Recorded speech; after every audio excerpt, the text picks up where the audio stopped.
another edition of the Public Interest. My name is David Granger, and today we continue our series of programs in which we examine different aspects of public policy.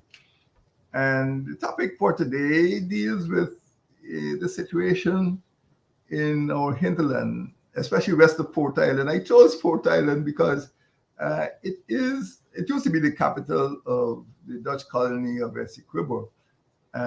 It is located in the Essequibo River, and the Essequibo River is 1,000 kilometers long. Many Guyanese may not know that.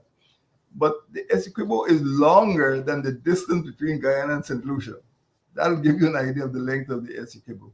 But to the west of Fort Island, there are a few islands. There are dozens of islands in the Essequibo River.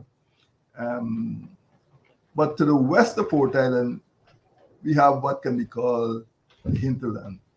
And life in the hinterland in western Essequibo is much different to life in east of Fort Island, region 3, 4, 5, and 6, and so on. In the hinterland, we speak of what 4 regions.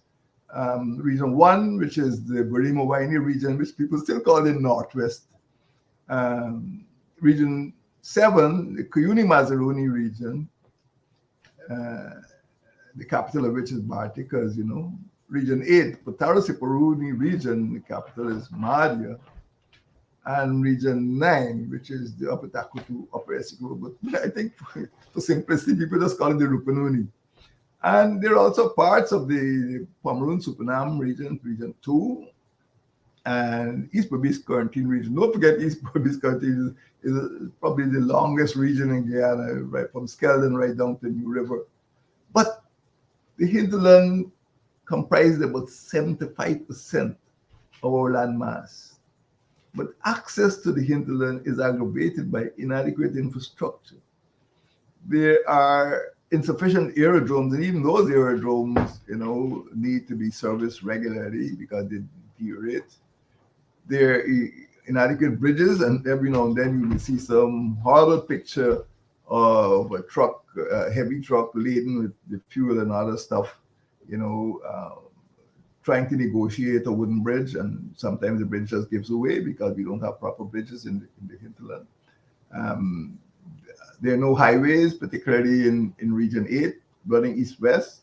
You still have annual safaris, and even in the Rupununi, our biggest region, there's no good north-south highway running down, from Anai to Achiwib. And there are not enough stellings, and of course the stelling built of wood during colonial times, tend to rot and decay and sometimes fall apart. But everywhere in the hinterland, in those 4 regions, 1, 7, 8, and 9, law enforcement is restricted, not only by the vast size that has to be covered and the long distances, but there is inadequate communication and transportation. And this is what, causes some of the challenges in the Guyana lands, Guyana territory west of Fort Island. These 4 regions are the biggest in the country, 1, 7, 8, and 9. But they have the lowest population per capita, and it is difficult to police those regions. When you look at hinterland geography, west of Fort Island, you see that those 4 regions, 1, 7, 8, and 9 particularly, are essentially border regions. They have about 3,000 kilometers of border with Venezuela, Brazil, and Suriname. But at the same time, these 4 regions, produce most of our gold, diamonds, and timber. We have the most magnificent, what I call a world-class tourism product. Waterfalls, world-class waterfalls, world-class flora, world-class fauna, world-class forests, which constitute, not only economic resources, but tourism opportunities, destinations.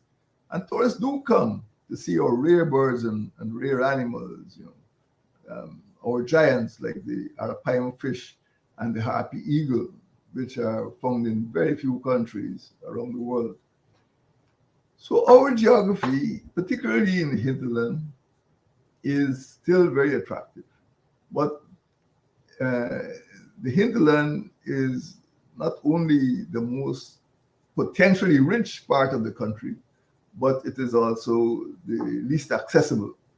Um, the demography too, the population density is very low. Of course, it's lower than the coastline. And about two-thirds of the hinterland population, you know, is drawn mainly from the 9 indigenous peoples. Two-thirds of them are relatively poor, even by national standards. Despite the region being or those 4 regions being the richest potentially, the people are the poorest in general. Housing is generally inadequate. And of course, many of the houses do not have running water and sanitary facilities. And they're often overcrowded. 6 in every 10 people in the hinterland do not have access to safe drinking water. And I know this is something being worked on when the coalition was in government. The Brazilian military engineers came into the Rupununi and they built several wells. And people were able to get running water for the first time. And that program now is being extended by the present administration. The idea is that every household in Ghana must have clean drinking water.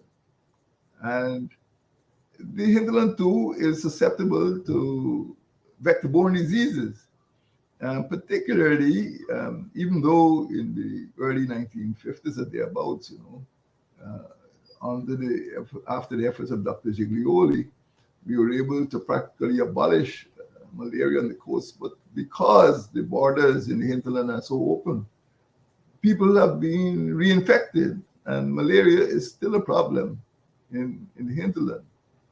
And educational achievement is lower. This is not because the people living there are not intelligent, but because their learning is in difficult circumstances. We remember the chaotic construction of that secondary school in Keto in the Putara-Separuni region. Sometimes young people have to leave their families to live in dormitories. For example, in Region 7, Kuyuni Mazruni, we remember that some young girls under the previous administration were burned to death at Ramadan, at what is now in this secondary school there, named after Dr. Desiree Fox.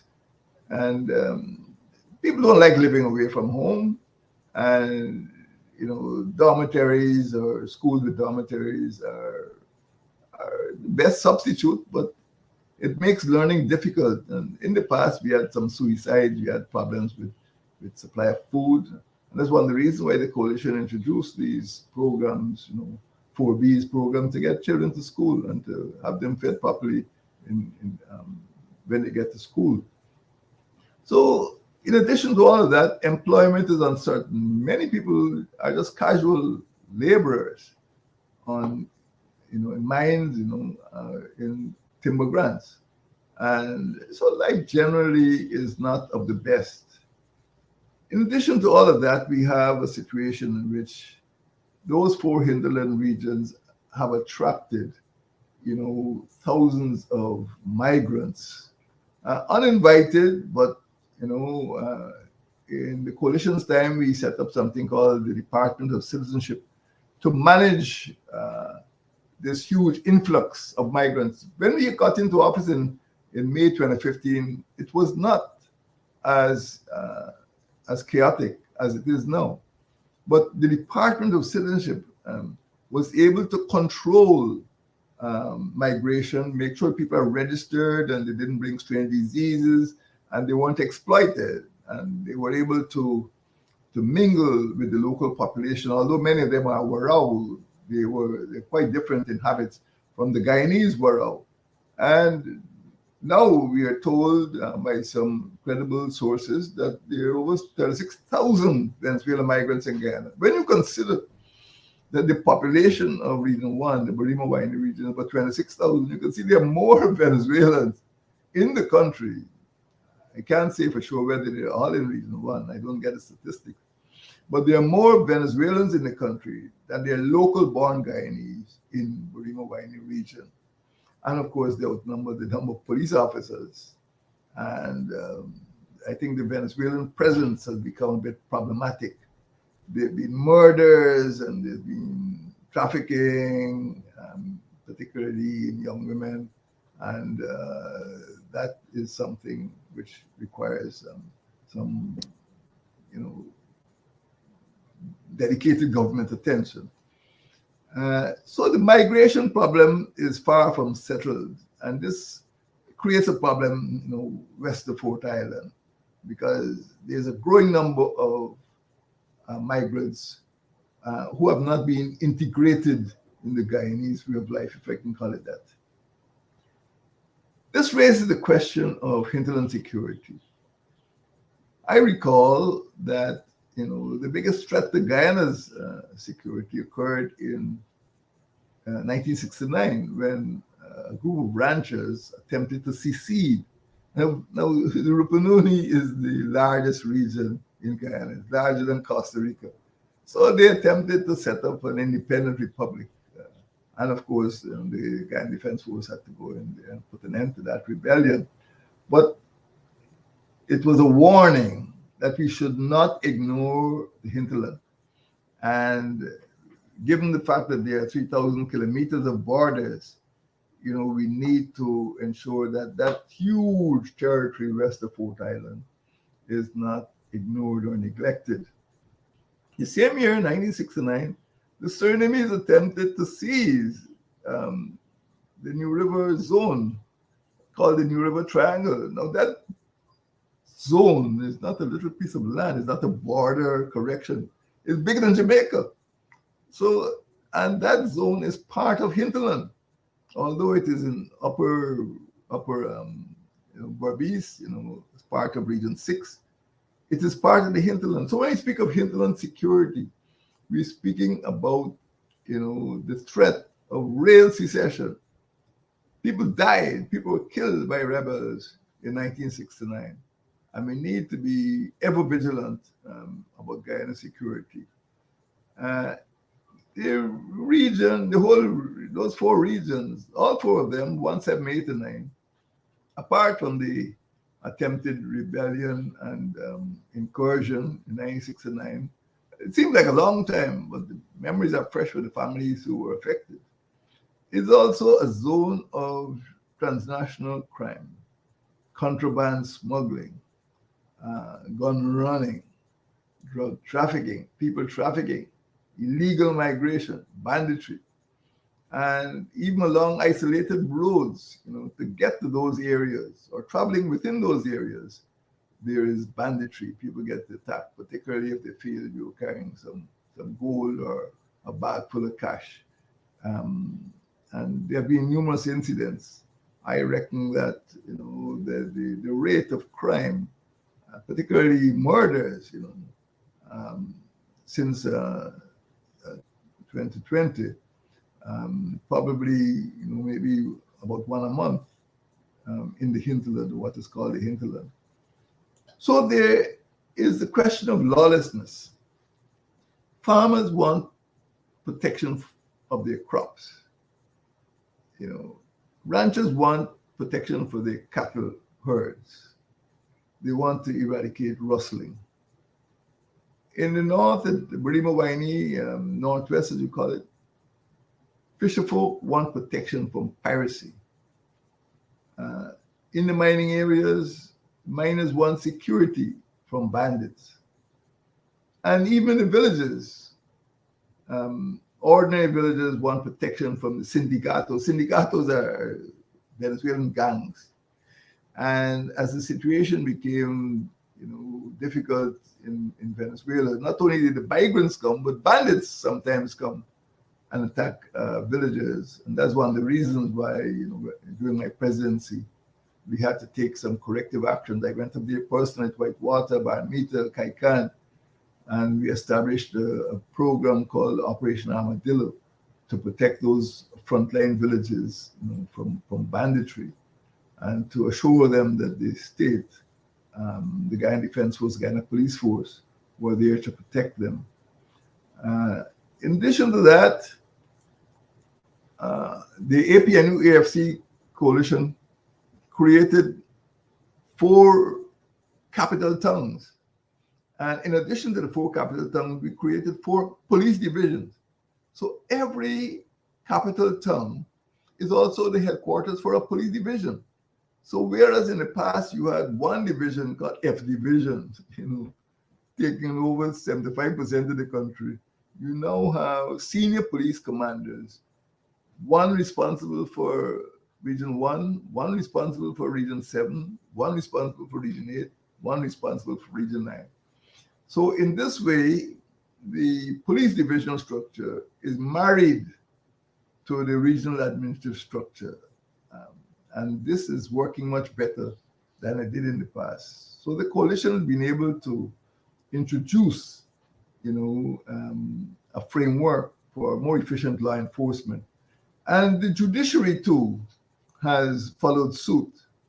On their own initiative, the Chancellor of Judiciary and the magistracy have opened courts in hinterland areas. I was present at one at Lethem, and the idea is to bring justice to the people. We all remember that absurd, well, not only absurd, obnoxious situation in which an indigenous resident of the hinterland had been left in the Georgetown prison for almost 10 years without being charged, without being bailed. But now that we have a regional system which recognizes that there's a regional capital, and the judiciary under the present chancellor actually took the initiative to establish a magistrates court in Lethem, that should not happen again. And every regional capital, 1, 7, 8, and 9 in particular, I know there's one in Bartica, and I'm not sure that the one in Mahdia is completed, but every regional capital must have a magistrate's court, resident magistrate, so that we don't have abominations like indigenous residents having to spend 10 years in Georgetown without bail. This should not happen again. So the system is starting to work, and the AFC played a very important, APNU AFC coalition played a very important role in making this regionalism work for regional security as well. Apart from that, we know that in the past, the police stations were undermanned. They just were not enough trained personnel. They did not have sufficient air, land, and river transport. And every Guyanese region is named after a river. So it is inconceivable that any police division should not have river boats. Burima Waini, you just go to any region, they're all rivers. And it means that rivers are just names, but rivers are important geographical features. And the police, if they are to be efficient, have to master the geography of the region. So river transport is important, land transport is important, even if it means using ATVs. Air transport, where the police don't have aircraft of their own. And this is an efficiency. And we hope that when people consider the plans of action for regional development, attention is paid to the mobility of the police force. When I was in office too, I reintroduced mounted police in the Rupununi. Again, it bears repetition. The Rupununi is the largest region, bigger than Costa Rica. And you need to put horses there. And we put the mounted branch there so that they can patrol distances, without gasoline. They can ride horses and go, north, south, east, and west, because we had some bad scenes in that Rupununi where planes were landing, and sometimes, people don't hear anything, they don't see anything, they don't say anything. or planes landing bringing cocaine. So we have to be careful. So we have mounted police now in the Rupununi, and this is aimed at enhancing the police operations in Region 9.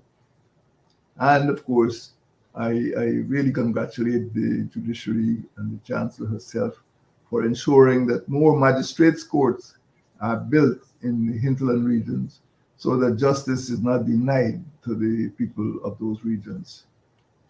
In addition to that, we have introduced something called the Corps of Wardens. Of course, when the present administration got into office, they abolished the Corps of Wardens. Why did we introduce the Corps of Wardens? You know, from time to time, you read in the newspapers about, bad practices in the mines and people get killed. You know, sometimes there's heavy rainfall and the mines are so unsafe and the safety measures for the miners are not enforced or implemented, and people die. The APNU AFC coalition created a corps of wardens trained and armed by the Guyana Police Force, which would prevent these abuses. The corps of wardens meant to protect lives by going and visiting these mines and timber grants to save the lives of ordinary workers. And unfortunately, the present administration just abolished the corps of wardens. And they were trained, they were armed and equipped, and they understood their roles in the hinterland, and now they've been abolished. So we're back to labor, we're back to abuses in the mines and the timber grants. It's a shame. And we established the Guyana People's Militia, or re-established the Guyana People's Militia. It seems every now and then, according to the whims and fancies by some geniuses, the Guyana People's Militia is abolished. But we established the militia so that in times of emergency, there are part-time soldiers who are resident in those regions, particularly the regional capitals at Bartica, Mabroom, Mahdi, and Lethem, so they could respond and they can help the Civil Defense Commission in times of flooding or other emergencies. That's why they're there. They're not full-time soldiers, but they're trained, and when they're called out or they're mobilized, they could be set to work to help the governmental authorities, not only to maintain order, but to provide relief to the residents of those regions. And again, I'm not talking history now, but we embarked on what is called Exercise Green Heart. Those of you who are from region number 7, the Kuni Matsuni, would remember Exercise Green Heart, a jungle exercise in which the Guyana Defense Force, at that time under Brigadier Mark Phillips, who now has a different occupation, but we had a major exercise in that region, reassuring the population that the GDF understood the terrain and the jungle and was there to protect them. And also we went to what they call the frontline villages, the Baramita and Whitewater, Kaikan,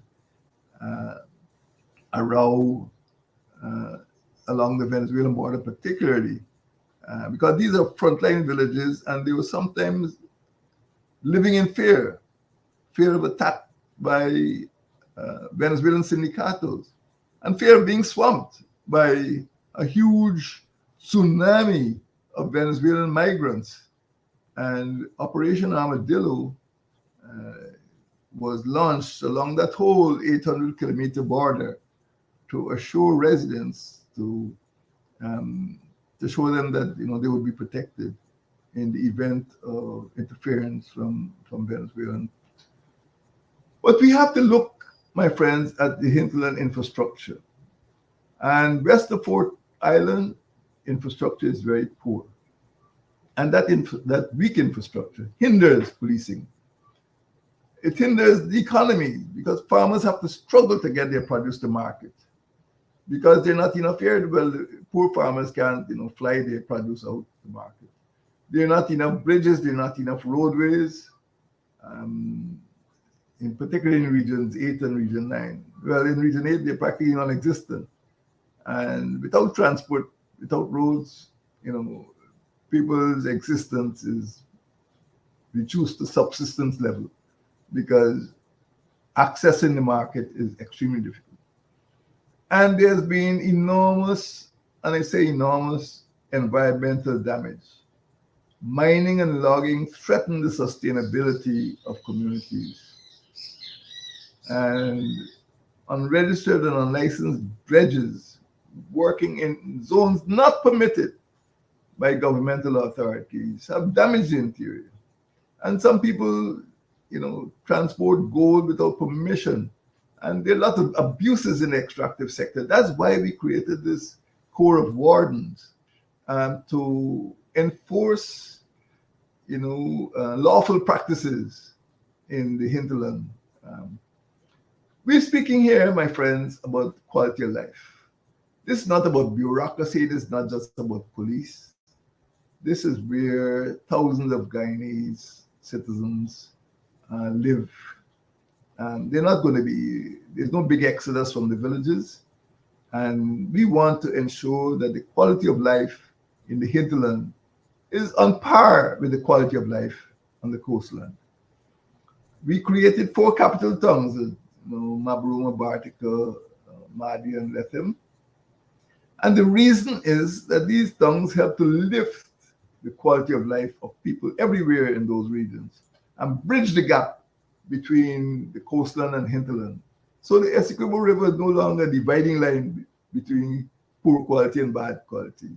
Fort Island is not any longer a sort of marker to show backwardness and prosperity. We should have a standard, an even standard of living, an even quality of life between the coastland and hinterland. We need to understand the nature of criminal violence in the hinterland. It is a problem. It is not a sideshow. We cannot ignore it. Families and school children must be protected from violence in their communities. The environment must be protected to prevent our natural resources from being plundered. Residents everywhere in Guyana must be allowed to live in safe and secure homes and neighborhoods. In fact, my friends, our APNU-FC coalition introduced plans of action for regional development, which set the objectives for a good life, for infrastructural and environmental development. So hinterland residents west of Port Island, they're entitled to that good life. And that is what we all should aim at. Everyone, everywhere, west or east of Port Island, is entitled to a good life in Guyana. Thank you, and may God bless you all.